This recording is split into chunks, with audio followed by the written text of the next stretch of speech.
Time check mga kalapatids, 6:09 ng umaga. 3, 2, 1.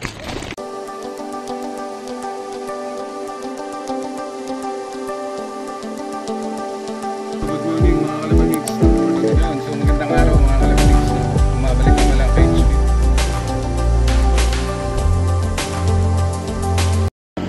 Morning mga kalapatids, ito na pala yung mga ibon natin. So konti na lang pa yung nagpasabay. So nasa 27 na lang itong mga kalapatids. Kasama yung atin yung 7. So 34 mga kalapatids. So kaya napatay ito sa Manalo mga kalapatids, 6:01. So pwede na natin bitawan mga kalapatids.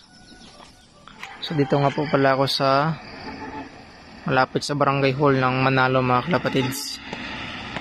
Kasi kung doon sa unahan mga kalapatids, meron dong may mga ibon doon mga kalapatids. Tapos doon sa tabing dagat, doon maraming native doon mga kalapatids. Kasi nakabitaw na rin tayo doon. So ito po pala yung panahon ngayon sa Manalo. Medyo makulimlim mga kalapatids. So mga 6:09 mga kalapatids, bibitawan na natin sila para hindi sila mabutan ng smash.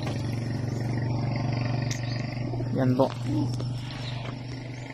mga kalapatids. Hanggang gigil ng iba maglipad mga kalapatids. Pwede na yan mga kalapatids. Kunan natin sila. 6:09 na rin. Iba may pasok pa.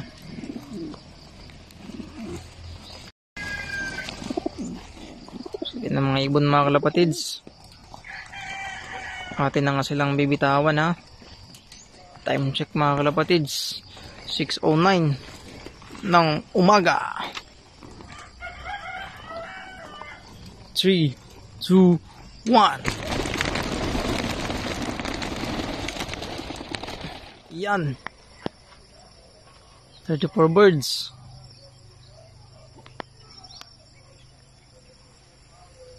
Naumuwi kayong lahat.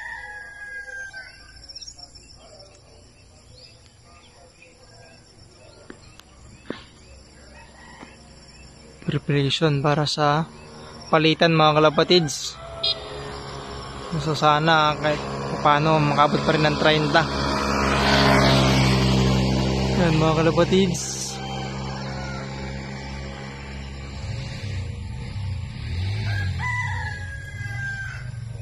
Huwag lang kayo mabutan ng ulan.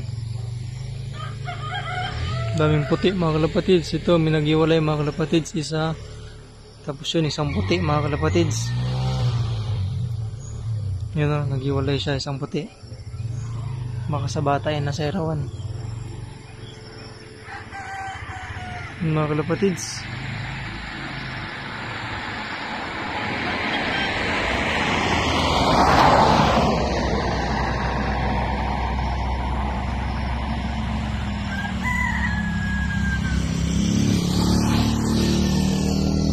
Sana makawi silang lahat.